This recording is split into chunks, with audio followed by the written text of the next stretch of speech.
Assalamualaikum warahmatullahi wabarakatuh. Selamat datang kembali di channel Nara Story dan tentunya masih bersama saya Mas Nara di sini. Apa kabar kalian semua? Semoga selalu baik-baik saja, sehat badannya, dilimpahkan rezekinya dan dihindarkan dari segala mara bahaya. Amin. Di kesempatan kali ini saya akan menceritakan sebuah cerita drama rumah tangga dengan judul Derita Wanita Bercadar, melanjutkan dari part sebelumnya. Oke, seperti biasa sebelum ke ceritanya, bagi kalian yang belum subscribe channel Nara Story, silahkan bisa subscribe dulu lah dan aktifkan lonceng notifikasinya agar kalian tidak ketinggalan cerita menarik dari channel Nara Story. Dan jangan lupa juga untuk share and like, tentunya agar Mas Nara lebih semangat lagi untuk menghibur kalian. Oke, kalau sudah, terima kasih, and so just keep up with me.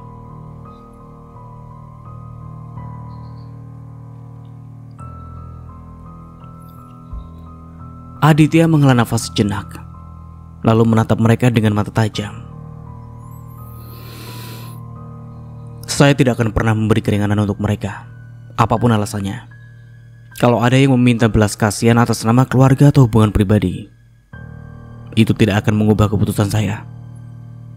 Perusahaan ini berdiri atas prinsip keadilan dan profesionalisme. Tidak ada tempat untuk pengkhianat. Sebuah ketukan kecil di pintu mengalihkan perhatian mereka.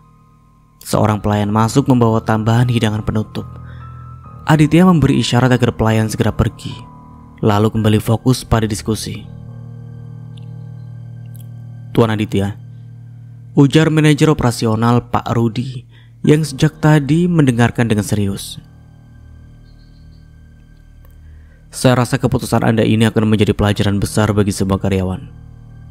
Banyak yang sudah tahu tentang kasus Roni dan Ilham, dan mereka pasti akan melihat ini sebagai bukti bahwa Anda adalah pemimpin yang tegas dan tidak pandang bulu. Aditya tersenyum tipis meski sorot matanya tetap serius. Itulah yang saya harapkan, Pak Rudi. Saya ingin semua orang di perusahaan ini tahu bahwa tidak ada yang bisa bermain-main dengan kepercayaan saya. Kalau ada yang mencoba, mereka harus siap menanggung akibatnya. Setelah beberapa saat, Aditya menyandarkan tubuhnya ke kursi dan melirik jam tangannya. Baiklah, kita akhiri diskusi ini. Saya harap semua tugas yang saya berikan bisa segera dilaksanakan. Ingat, saya tidak ingin ada satupun celah yang bisa dimanfaatkan oleh mereka. Semua yang ada di meja mengangguk, menunjukkan komitmen mereka terhadap arahan Aditya. Setelah beberapa ucapan terima kasih, satu persatu mereka meninggalkan ruangan, meninggalkan Aditya yang masih duduk di sana, memandang keluar jendela kaca yang menghadap taman kantor. Sore di rumah sakit terasa begitu damai. Matahari yang mulai terbenam memancarkan cahaya keemasan melalui tirai jendela kamar VVIP tempat Aul dirawat. Aditya duduk di samping tempat tidur istrinya, mengenakan pakaian santai yang dibawakan oleh sopir pribadinya. Wajahnya terlihat lelah, tetapi sorot matanya tetap memancarkan ketegasan dan perhatian. Bisumiati, terima kasih sudah menjaga Aul hari ini, ujar Aditya sambil tersenyum tipis. Tolong pulang dulu dan istirahat. Besok pagi datang lagi ya, dengan menu yang sudah saya pesan. Bisumiati mengangguk sopan. Baik tuan, semoga nyonya cepat pulih. Ia berpamitan dengan Aul sebelum meninggalkan kamar. Begitu pintu tertutup, suasana menjadi hening. Aditya menoleh ke Aul yang tengah bersandar di bantalnya. Wajah Aul tampak lebih segar meski masih terlihat lemah. Sekarang waktunya makan, kata Aditya sambil membuka kotak makanan yang dibawakan oleh pihak rumah sakit. Aku tahu makanan rumah sakit kadang gak terlalu enak, tapi kamu harus makan, gak boleh menolak. Aul mengerutkan hidungnya. Kok hidungnya sih? Keningnya maksudnya nih. Mas Adit gak usah repot-repot nyuapin, Aul bisa makan sendiri kok. Aditya menggeleng tegas. Gak, aku yang nyuapin. Kamu masih lemah. Kalau sampai sendoknya jatuh, nanti malah gak jadi makan. Sebelum Aul sempat membantah, Aditya sudah mengambil sesendok sup hangat dan mendekatnya ke mulut istrinya. Dengan ragu, Aul membuka mulutnya. "Enak kan?" tanya Aditya sambil tersenyum. Aul mengangguk kecil. "Lumayan." Aditya tertawa pelan. "Lumayan ya. Kalau gitu habisin semuanya. Sup ini mahal loh. Aku bayar mahal untuk kamu dapat makanan terbaik di sini." Aul mendelik kecil, tetapi senyum tipis tersungging di bibirnya. "Mas Adit pelit banget ya. Bayar rumah sakit mahal tapi masih ingat soal sup." Aditya tertawa lagi. "Aku bukan pelit, tapi hemat. Kalau kamu makan banyak, berarti uang yang aku keluarkan gak sia-sia." Aul mendengus kecil, tetapi ada rasa hangat yang menjalar di hatinya. Pria ini yang selama ini dingin dan kasar sekarang menunjukkan sisi lain yang membuatnya merasa nyaman. Mungkin karena saat ini hanya Aditya yang dia miliki. Aditya terus menyuapi Aul dengan sabar. Sesekali ia mengusap bibir Aul yang terkena kuah sup dengan tisu, membuat Aul sedikit salah tingkah. "Kenapa pipimu jadi merah, Aul?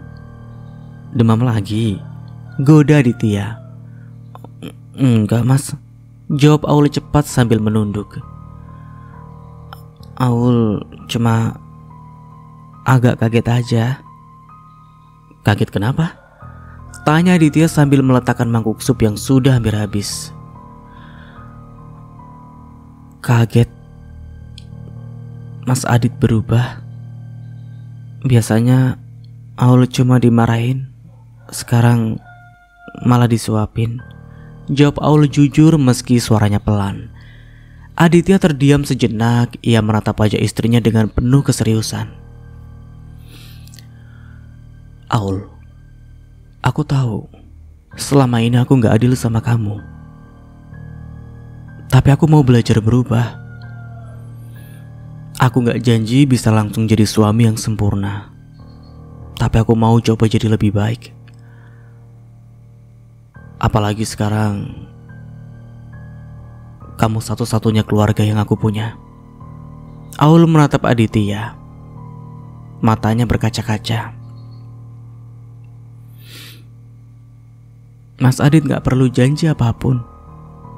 Aul cuma butuh Mas Adit jujur sama diri sendiri." Aditya tersenyum kecil, lalu mengusap pucuk kepala Aul dengan lembut. "Aku sedang belajar, Aul. Jadi tolong bersabar sama aku ya." Aul mengangguk pelan. Perasaan hangat yang mengisi hatinya semakin besar. Untuk pertama kalinya ia merasa bahwa pernikahannya bukan hanya sebuah paksaan, melainkan sebuah perjalanan yang mungkin bisa membawa kebahagiaan di masa depan. Setelah makan selesai, Aditya membantu Aul berbaring lebih nyaman. Ia menarik selimut hingga menutupi tubuh istrinya dengan lembut. "Sekarang kamu istirahat.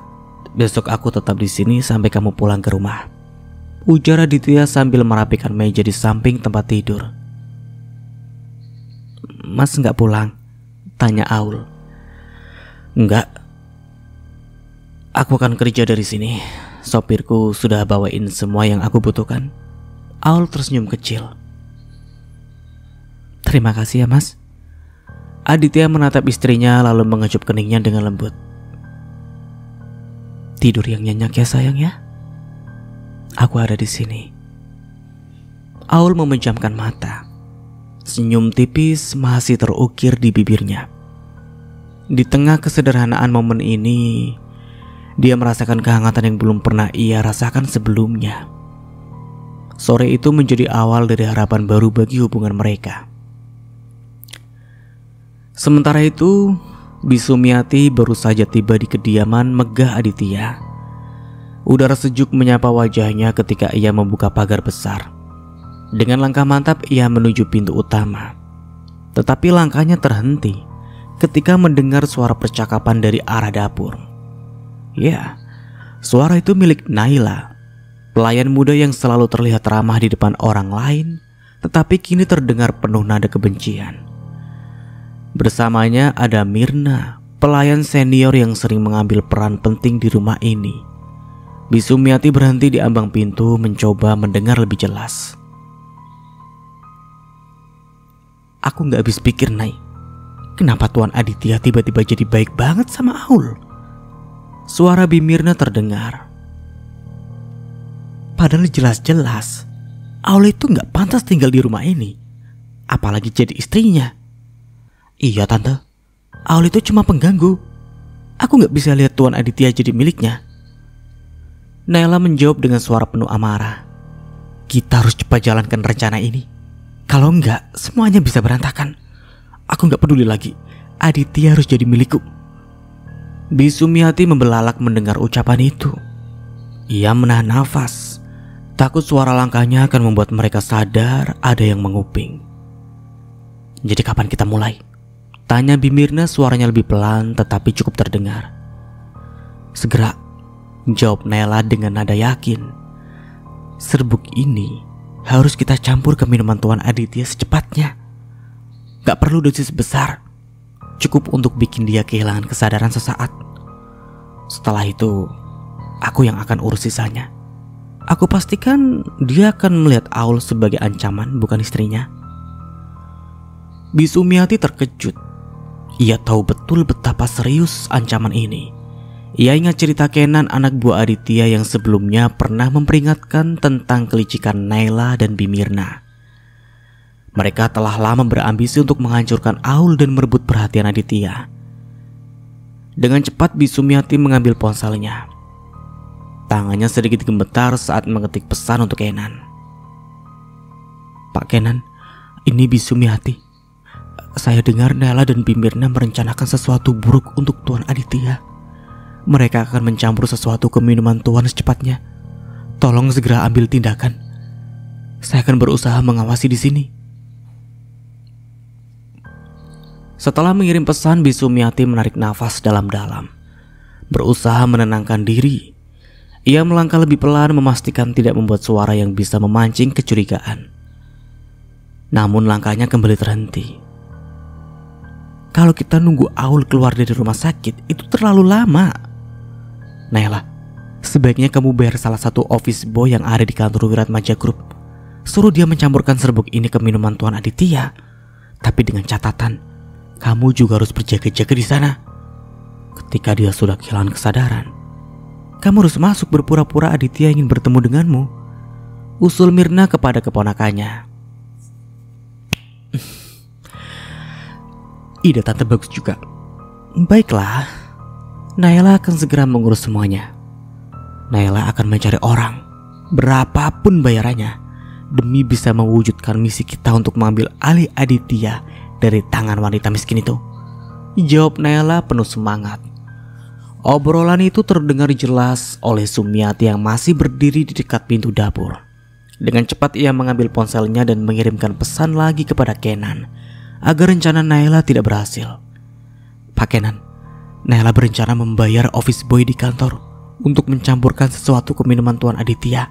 Tolong cegah itu secepatnya. Setelah memastikan semua pesannya terkirim, Sumiati melangkah masuk lebih jauh ke dalam rumah mewah itu. Ia menuju dapur dengan tenang, sementara Mirna menatapnya dengan tidak suka. Assalamualaikum, sapa Sumiati dengan sopan. Waalaikumsalam, jawab Mirna dan Naila dengan nada datar. Perkenalkan, saya Sumiati. Saya baru dipekerjakan di rumah ini, tapi tadi saya harus menjaga Nyonya Aul di rumah sakit. Jadi malam hari saya baru datang ke rumah ini. Saya diminta menanyakan kepada Bimirna tentang tempat tidur yang harus saya tempati. Kata Tuan Aditya, tempat tidur itu dulu dipakai oleh Nyonya Aul, ujar Sumiati dengan nada tenang. Ada aja sih parasit yang perhatian. Ngapain coba Tuan Aditya harus menyuruh pelayan lain lagi untuk bekerja di rumah sini?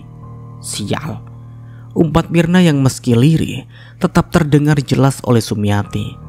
Namun Sumiati pura-pura tidak mendengar. Itu kamarmu? Oh ya, aku tadi belum sempat beres-beres rumah. Jadi setelah kamu menaruh barang-barangmu, tolong bersihkan rumah ini. Semua pelayan di rumah ini saling bantu-membantu. Satu sama lain harus saling membantu. Ini perintah dari saya selaku kepala pelayan di rumah ini. ucap Mirna dengan nada memerintah.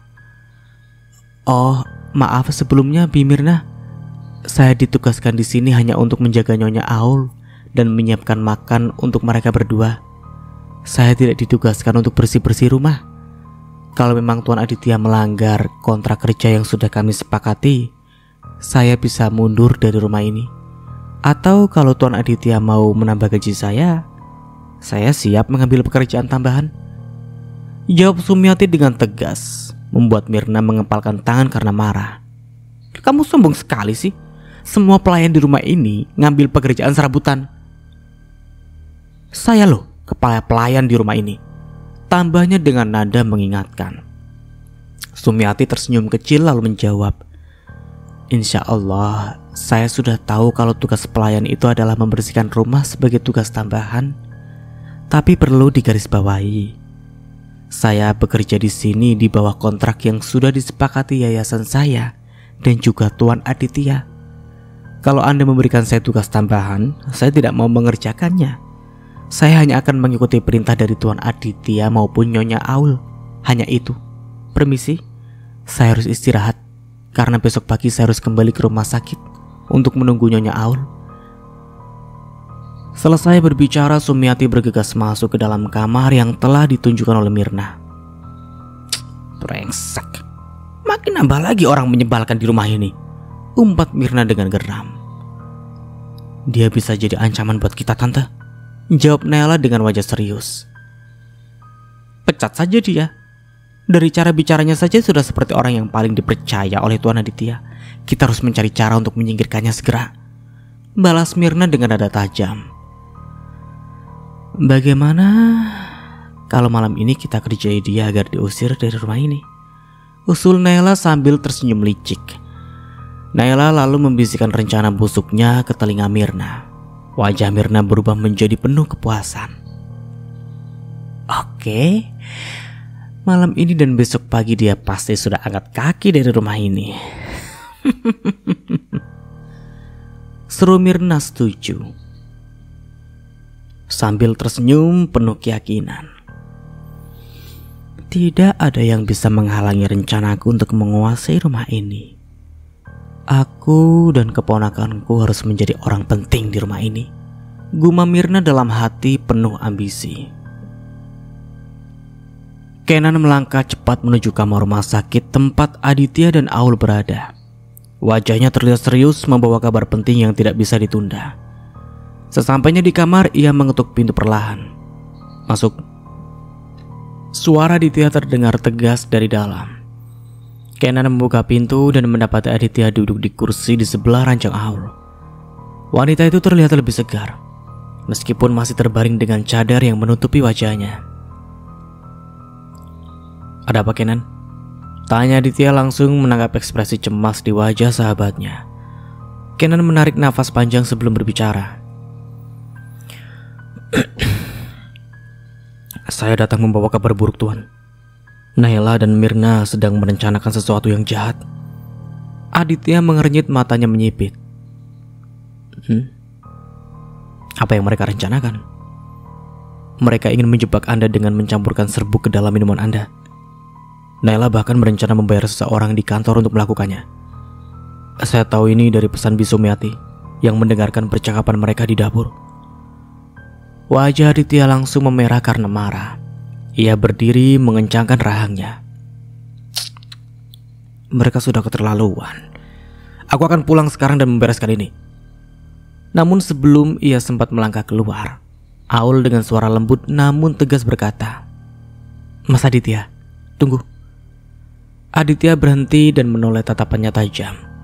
"Aul, mereka mencoba mencelakai aku. Apa aku harus diam aja?" Aul menggeleng pelan. "Bukan berarti kita diam. Tapi Mas Aditya tidak bisa menyelesaikan masalah ini dalam keadaan emosi. Kita tidak punya bukti kuat. Menuduh tanpa bukti hanya akan membuat mereka semakin licik." Kenan mengangguk mendukung pernyataan Aul. "Aul benar, Tuan. Saya juga mencoba mengecek rekaman CCTV di rumah. Tapi anehnya sistemnya tidak menyala. Entah siapa yang mematikan. Jika kita bertindak sekarang tanpa bukti, mereka bisa memutarbalikkan keadaan. Aditya mengepalkan tangan berusaha menahan amarah. Ia tahu Aul dan Kenan benar. Menyerang tanpa rencana matang hanya akan menjadi bumerang. Lalu apa yang harus kita lakukan? Kita susun strategi, ujar Aul, suaranya lembut tapi penuh keyakinan. Ketika aku sudah diizinkan pulang dari rumah sakit, kita manfaatkan momen itu untuk menjebak mereka.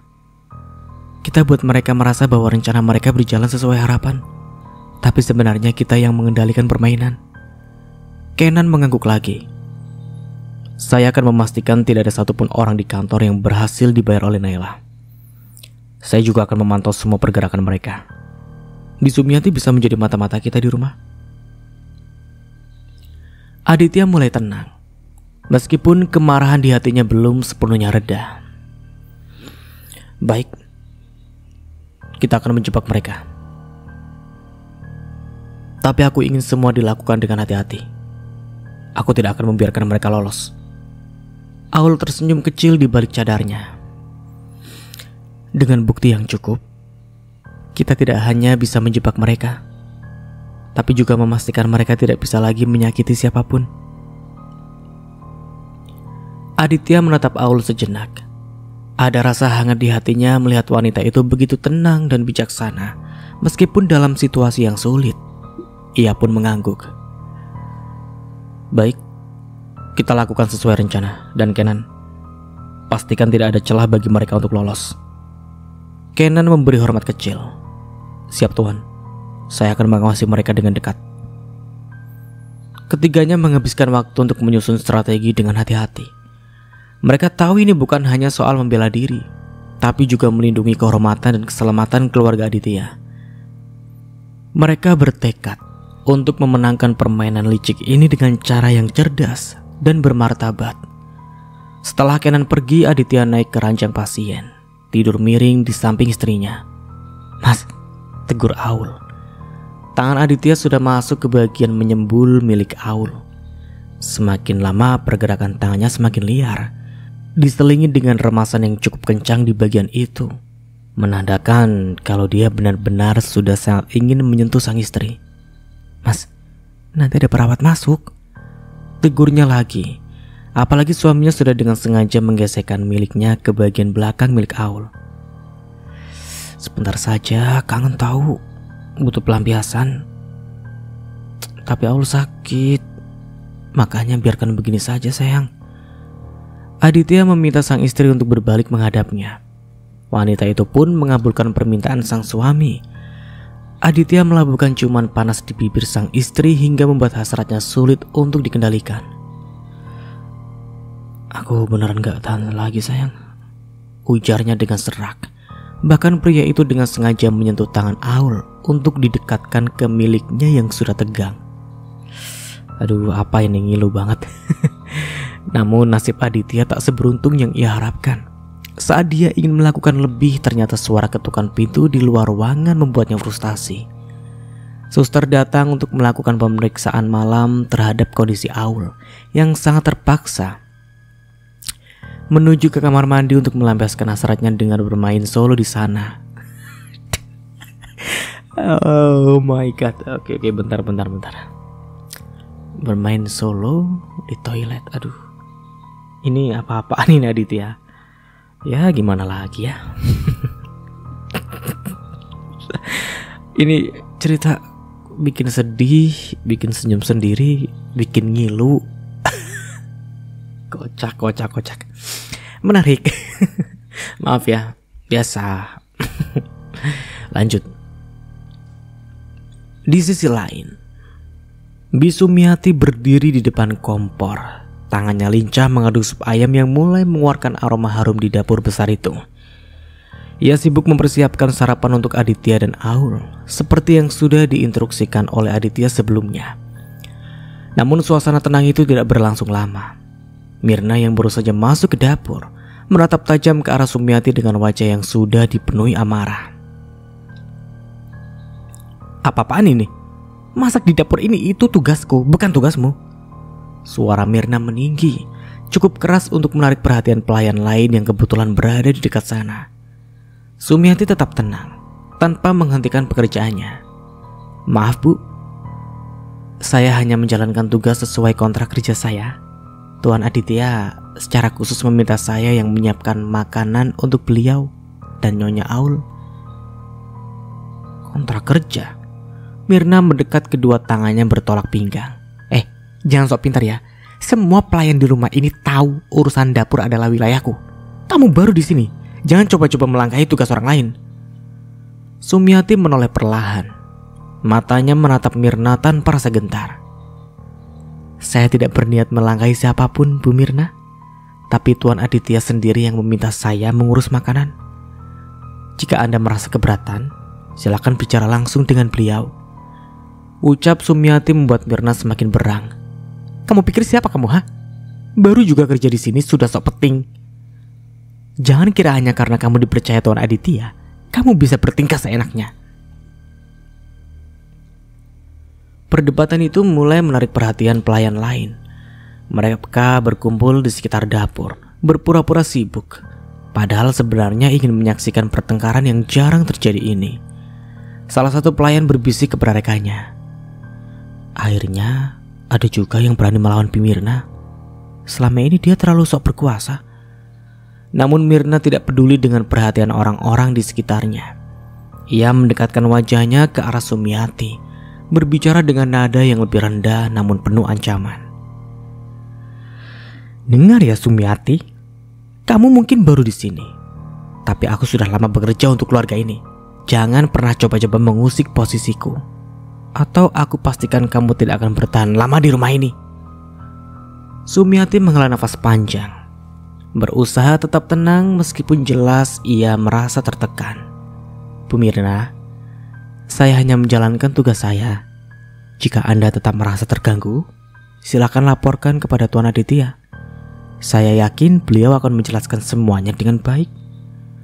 Mirna mengepalkan tangan, berusaha menahan diri agar tidak membuat keributan yang lebih besar. Ia tahu bahwa Sumiati benar. Jika masalah ini sampai ke telinga Aditya, posisinya bisa terancam. Tapi rasa tidak sukanya terhadap wanita itu sudah mencapai puncaknya. Salah satu pelayan memberanikan diri mendekat, mencoba menengahi. "Bi Mirna, mungkin lebih baik kita selesaikan ini nanti saja, setelah Tuan Aditya memberikan penjelasan. Lagi pula sarapan harus segera disiapkan, bukan?" Mirna menoleh dengan tajam ke arah pelayan itu. Kamu pikir kamu siapa ikut campur urusan ini?" Bentaknya membuat pelayan tersebut langsung mundur dengan wajah takut. Namun suasana tegang itu kembali dipatahkan oleh Sumiati. "Saya rasa tidak ada gunanya memperpanjang masalah ini. Saya akan menyelesaikan tugas saya sesuai perintah. Dan Anda juga bisa melanjutkan pekerjaan Anda sendiri. Jika Anda tetap merasa keberatan, silakan ajukan langsung kepada Tuan Aditya." Ucapan itu menjadi pukulan terakhir bagi Mirna. Ia menggeram pelan, lalu berbalik dengan langkah keras, meninggalkan dapur sambil bergumam penuh kekesalan. Setelah Mirna pergi, suasana di dapur menjadi lebih tenang. Para pelayan yang tadi menyaksikan pertengkaran itu saling bertukar pandang. Beberapa di antaranya bahkan tersenyum kecil. Salah satu dari mereka mendekati Sumiati. "Bi Sumiati, terima kasih sudah berani melawan Mirna. Dia sudah terlalu lama bertindak seenaknya di sini." Sumiati hanya tersenyum tipis. "Saya hanya menjalankan tugas saya. Tidak ada yang perlu dibesar-besarkan." Namun di luar dapur, Mirna berdiri di lorong dengan wajah penuh amarah. Ia meremas ponselnya dengan erat kemudian mengetik sesuatu dengan cepat. "Tunggu aja Sumiati, tak sampai 24 jam kamu akan diusir dari rumah ini." Di sisi lain, Caca berdiri di depan pintu rumahnya dengan wajah pucat. Beberapa petugas penegak hukum berseragam resmi sudah berdiri tegak di hadapannya, membawa surat perintah penyitaan. Waktu baru menunjukkan pukul 7 pagi, dan Caca yang masih mengenakan pakaian kerja tampak panik. Saya mohon Pak, jangan ambil semuanya, rumah ini adalah tempat tinggal saya. Apa tidak ada cara lain untuk menyelesaikan ini tanpa harus menyita semua aset kami? Salah satu petugas, seorang pria parubaya dengan wajah tegas, menatapnya dengan pandangan penuh wibawa. Maaf Ibu Caca, berdasarkan hasil investigasi dan keputusan pengadilan, seluruh aset atas nama suami Anda Roni, termasuk rumah ini, dinyatakan sebagai bagian dari tindak pidana penggelapan dana perusahaan. Kami hanya menjalankan tugas sesuai prosedur hukum. Anda memiliki waktu 24 jam untuk mengosongkan rumah ini. Caca tertegun. Tangannya yang gemetar mencengkram pintu dengan erat, seolah-olah itu satu-satunya hal yang bisa menopangnya. Tapi saya tidak tahu apa-apa tentang semua ini. Ini bukan salah saya tidak terlibat. Suaranya mulai meninggi penuh keputusasaan. Petugas itu tetap tenang namun suaranya tegas. Kami memahami posisi Anda Bu, tapi aset ini milik suami Anda dan kasus ini sudah diputuskan. Jika Anda merasa dirugikan, silakan ajukan keberatan melalui jalur hukum. Namun untuk saat ini, kami harus melaksanakan tugas kami. Air mata mulai mengalir di pipi Caca. Ia menatap ke arah petugas yang mulai masuk ke dalam rumah, mencatat setiap barang berharga yang ada di dalamnya. Ia berlari ke arah salah satu dari mereka, mencoba menghentikan mereka. Setidaknya beri saya waktu lama. Saya butuh lebih dari 24 jam untuk mencari tempat tinggal. Saya tidak punya siapa-siapa lagi, katanya sambil memohon. Namun petugas yang dimintai belas kasihan itu hanya menggelengkan kepala. Maaf Bu, waktu yang diberikan sudah sesuai aturan. Kami tidak bisa memberi lebih dari itu. Caca merasa seluruh dunianya runtuh. Semua yang ia banggakan selama ini, rumah mewah, perabotan mahal, status sosial, semuanya akan lenyap dalam sekejap. Ia jatuh terduduk di lantai, memegangi kepalanya yang terasa berdenyut karena stres. Di tengah situasi itu, tetangga-tetangga yang melihat keributan mulai berkumpul di depan rumah. Bisikan-bisikan mulai terdengar. Itu kan Caca, istri Roni. Akhirnya ketahuan juga kelakuan suaminya. Pantas saja hidupnya mewah, ternyata hasil dari korupsi. Kasihan juga sih ya. Tapi kalau dipikir-pikir, mungkin dia juga tahu soal ini. Caca yang mendengar bisikan-bisikan itu merasa semakin tertekan. Ia menoleh ke arah mereka dengan tatapan penuh amarah. Kalian tidak tahu apa-apa. Jangan bicara seolah-olah kalian lebih baik. Teriaknya membuat kerumunan itu terdiam sejenak sebelum mereka kembali berbisik dengan lebih pelan. Di saat Caca berusaha mengusir para tetangga yang menonton, seorang petugas mendekatinya dengan nada sedikit lebih lembut. Bu, kami benar-benar hanya menjalankan tugas. Jika Anda butuh bantuan untuk mengemas barang-barang pribadi Anda, kami bisa membantu. Namun tawaran itu hanya membuat Caca semakin marah. Bantuan? Kalian pikir ini cukup dengan bantuan? Kalian menghancurkan hidup saya. Petugas itu menarik nafas panjang lalu kembali bergabung dengan rekan-rekannya. Di dalam kamar, Caca memandangi lemari pakaian yang penuh dengan gaun-gaun mahal dan sepatu bermerek. Semua ini adalah simbol kehidupannya yang selama ini ia banggakan. Tapi sekarang, semua itu tidak ada artinya. Ia mulai menangis memeluk salah satu gaunnya sambil berbisik pelan. Kenapa ini terjadi pada aku? Kenapa semua ini harus berakhir seperti ini? Waktu terus berjalan dan para petugas mulai memasang tanda penyitaan di beberapa bagian rumah. Salah satu petugas mendekati Caca yang masih terduduk di lantai. Bu, kami sarankan Anda mulai mengemas barang-barang pribadi Anda. Kami akan kembali besok pagi untuk memastikan rumah ini sudah kosong. Caca tidak menjawab. Ia hanya menatap kosong ke arah lantai, merasa tidak ada lagi yang bisa ia lakukan. Semua yang ia miliki, semua yang ia perjuangkan, semuanya direnggut darinya dalam sekejap. Caca melangkah dengan ragu menuju rumah mertuanya. Sebuah rumah besar dengan arsitektur klasik berdiri megah di hadapannya. Namun keindahan itu tak mampu meredakan gejolak di hatinya. Ia berharap setidaknya mertuanya yang selama ini ia anggap sebagai orang tua kedua bisa memberikan bantuan atau dukungan di tengah keterpurukannya. Namun begitu bel pintu ditekan, wajah dingin ibu mertuanya, Nyonya Wiratmo, menyambutnya. Tatapan tajam wanita paruh baya itu langsung membuat Caca merasa kecil. "Ada apa kamu kesini?" tanya Nyonya Wiratmo dengan nada sinis, tanpa menyembunyikan ketidaksukaannya. "Ibu," suara Caca terdengar serak. Saya tidak tahu harus kemana lagi. Rumah saya akan disita. Dan saya tidak punya siapa-siapa, tolong bantu saya, Bu. Setidaknya beri saya tempat tinggal sementara." Nyonya Wiratmo melipat tangannya di dada, matanya menyipit tajam. "Tempat tinggal? Kamu masih berani meminta setelah semua yang terjadi?" Caca menundukkan kepala. Air matanya mulai mengalir. "Bu, saya tidak tahu apa-apa soal penggelapan dana itu. Saya hanya ingin menyelamatkan diri, saya mohon." Namun bukannya empati, Nyonya Wiratmo justru tertawa kecil penuh ejekan. "Tidak tahu apa-apa. Jangan pura-pura bodoh, Caca. Semua ini terjadi karena kamu. Sejak Roni mengenalmu, hidupnya berubah. Dia jadi terlalu mudah mendapatkan uang, terlalu mudah pula menghabiskannya.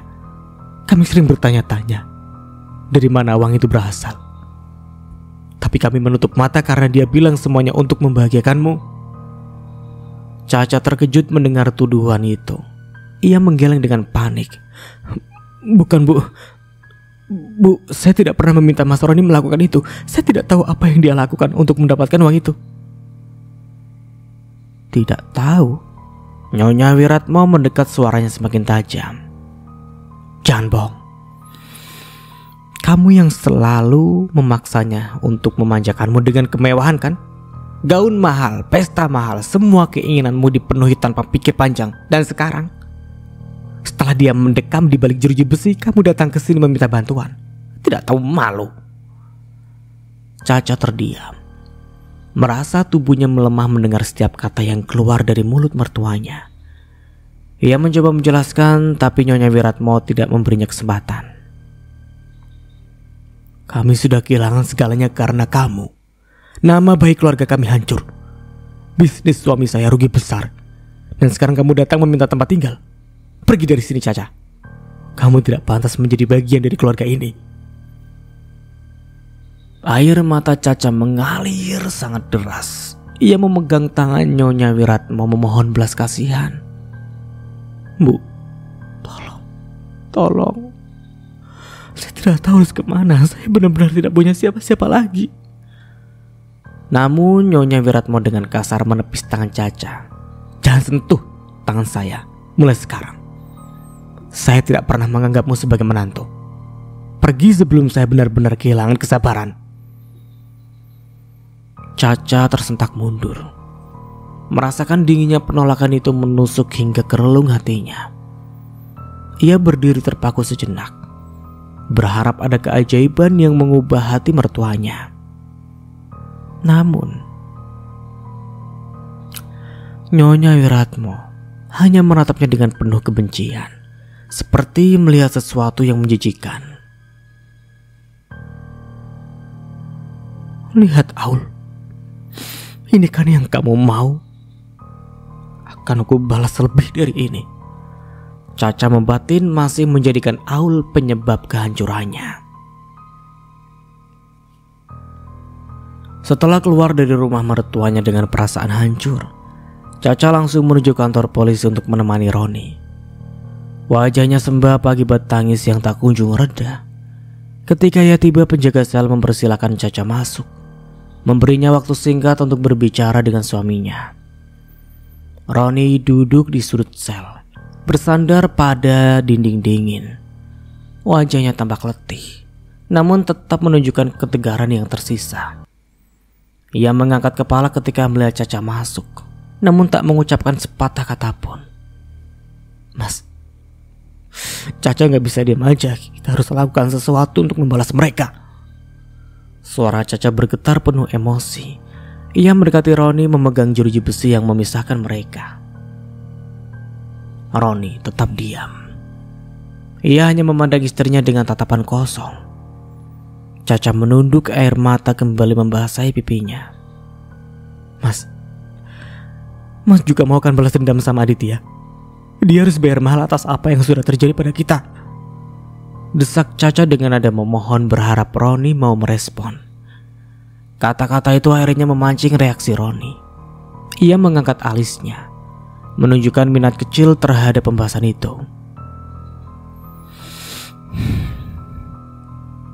Memangnya apa yang bisa kamu lakukan? Kita gak punya apa-apa lagi, Caca. Semua sudah habis. Kamu gak punya uang, gak punya aset. Bahkan aku yakin sebentar lagi kamu akan dipecat oleh Aditya. Roni mendekat ke jeruji, menatap Caca dengan tajam. Kamu tahu apa yang Aditya pikirkan tentang kamu sekarang? Dia pasti sudah tutup mata sama kamu, Caca.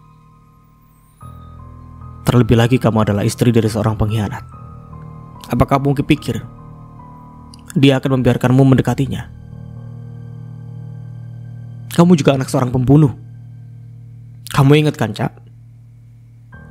Caca menghapus air matanya dengan kasar. Caca tahu, Mas, tapi Caca gak akan menyerah.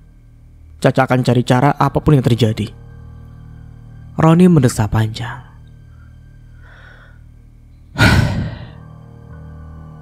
Balas dendam dengan cara apa?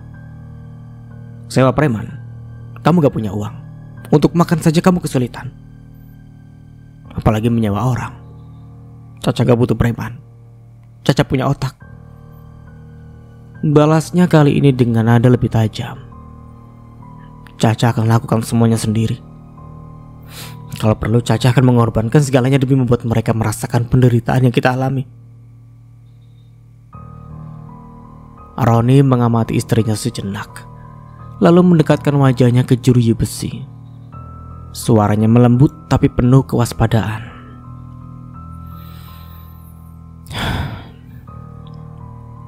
Kalau kamu memang serius, dengarkan aku. Kamu masih punya laptop, bukan? Di situ ada data penting tentang perusahaan Aditya. Kamu bisa pakai itu untuk memulai. Tapi hati-hati, Caca. Jangan sampai kamu tertangkap basah. Kalau kamu berhasil, aku yakin kita bisa melewati semua ini dan kita kembali berdiri. Caca mengangguk cepat, matanya berbinar dengan tekad. Caca ngerti, Mas. Caca gak akan mengecewakan Mas. Besok Caca juga akan mundur dari kantor supaya Aditya gak curiga. Roni mengangguk pelan. Bagus, tapi ingat, jangan taruh uang hasil penjualan perhiasanmu di rekening. Takutnya rekeningmu juga akan diblokir oleh pengadilan. Rekening Caca sudah diblokir, Mas. Jawabnya dengan nada getir. Tapi tenang, Caca akan simpan uang itu di tempat yang aman. Mereka gak akan bisa menyentuhnya. Roni tersenyum kecil, meskipun ada kelelahan yang tampak jelas di wajahnya. Kalau begitu, lakukan dengan hati-hati. Jangan gegabah, Caca. Kita sudah kehilangan banyak. Aku gak mau kehilangan kamu juga. Caca mendekat mengecup punggung tangan suaminya yang dingin karena dinginnya sel. Caca pamit dulu, Mas. Besok Caca akan mulai semuanya. Dengan langkah mantap, Caca meninggalkan ruangan tahanan itu. Namun di dalam hatinya ada gejolak emosi yang sulit ia kendalikan. Ia tahu bahwa rencananya beresiko besar, tapi tekadnya sudah bulat. Aditya dan Aul harus membayar mahal atas apa yang telah terjadi. Malam itu di kamar kontrakan kecil yang kini menjadi tempat tinggal sementara Caca, ia membuka laptop milik Roni. Tangannya gemetar ketika melihat file-file yang berisi data penting perusahaan Wiratmaja Group. Matanya menyipit, mencoba memahami isi file itu. Ada dokumen keuangan, laporan proyek, dan beberapa email yang tampak mencurigakan. Kalau aku bisa membuat mereka terjebak dengan data ini, semuanya akan berbalik, gumam Caca pada dirinya sendiri. Ia kemudian membuka email Roni mencari petunjuk lebih lanjut. Di sana ia menemukan percakapan antara Roni dan beberapa rekan kerjanya. Beberapa email mengungkapkan bahwa ada proyek-proyek yang melibatkan Aditya secara langsung. Caca tersenyum dingin. Aku tahu apa yang Rosa aku lakukan. Namun pikirannya tidak berhenti di situ. Ia memikirkan Aul, wanita bercadar yang selama ini dianggapnya lemah. Bagaimana mungkin wanita seperti itu bisa menjadi istri Aditya, pria yang dulu ia kagumi dari kejauhan.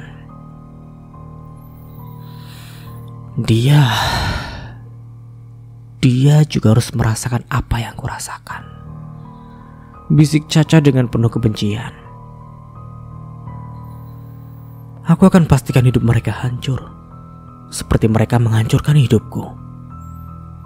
Pikirannya terus berputar menyusun rencana demi rencana. Ia tahu bahwa waktu tidak berpihak padanya. Aditya pasti sedang memantau setiap gerakannya. Namun itu tidak membuatnya mundur. Keesokan harinya Caca menghadap manajer HR di kantor Wiratmaja Group. Ia menyerahkan surat pengunduran dirinya dengan alasan pribadi. Wajahnya tenang, tapi dalam hatinya ia merasakan kepuasan kecil. Ketika keluar dari ruangan itu, ia berjalan melewati meja kerja Maira yang sedang sibuk dengan pekerjaannya. Caca berhenti sejenak menatap Maira dengan senyum sinis. Kamu kelihatan sibuk, Maira, katanya dengan nada santai. Maira mendongak sedikit terkejut. Oh, Caca, kamu kenapa? Kelihatannya nggak seperti biasanya. Caca tertawa kecil.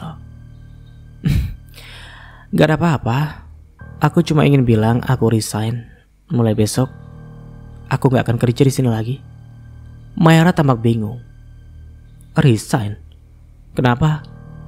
Kamu baik-baik saja kan? Ya, tentu saja, jawab Caca kali ini dengan nada lebih dingin. Aku cuma ingin fokus ke hal-hal yang lebih penting. Tapi kamu tenang aja. Aku yakin kita masih akan sering bertemu. Dunia ini kecil, Maira. Setelah berkata demikian, Caca melangkah pergi meninggalkan Maira yang masih terheran-heran. Namun, dalam hati Caca ada kepuasan tersendiri. Ia tahu bahwa langkah pertamanya sudah selesai. Kini saatnya melangkah ke tahap berikutnya. Saat ia keluar dari gedung kantor, ia menatap ke arah langit yang mendung. Angin dingin berembus seolah menambah beban di pundaknya. Namun, ia tidak peduli. Dalam pikirannya hanya ada satu tujuan, menghancurkan Aditya dan Aul apapun resikonya. Dengan tekad yang semakin membara, Caca berbisik pada dirinya sendiri. Akan aku pastikan mereka menyesal telah menghancurkan hidupku. Sore itu, suasana di halaman rumah Aditya terasa hangat, meski tidak sepenuhnya nyaman. Aul yang baru saja diizinkan pulang dari rumah sakit melangkah keluar dari mobil dengan hati-hati. Wajahnya tampak pucat dan gerakannya begitu pelan, seolah setiap langkah memerlukan usaha besar. Tubuhnya yang masih lemah memerlukan waktu untuk pulih sepenuhnya. Namun semangatnya untuk kembali ke rumah membuat ia mencoba mengabaikan rasa lelah yang membebaninya. Aditya yang berjalan di sisinya memperhatikan setiap langkah Aul dengan seksama. Tatapan matanya menyeratkan campuran perhatian dan ketidaksabaran. Saat ia melihat Aul yang terus berjalan dengan langkah lamban, seolah-olah waktu berhenti. Aditya mengambil keputusan yang tak terelakkan. Tanpa banyak berpikir, ia mengangkat tubuh mungil Aul ke dalam pelukannya. Aul terkejut dan mencoba meronta, tetapi Aditya tidak memberikannya ruang untuk perlawanan. Langkahnya mantap membawa istrinya ke dalam rumah, melewati pintu besar yang sudah dibuka oleh Sumiati. Di dapur, dua pasang mata lain memperhatikan pemandangan itu dengan perasaan yang jauh dari senang. Naila dan Mirna yang sedang duduk di kursi. Ia menghentikan aktivitas mereka dan menatap tajam ke arah Aditya dan Aul. Dan sampai di sini dulu ceritanya. Nantikan kelanjutan ceritanya di part berikutnya. Dari saya mohon maaf bila ada salah kata atau dalam penyampaian cerita. Akhir kata, wassalamualaikum warahmatullahi wabarakatuh. Sampai jumpa di video selanjutnya and see you. Ciao.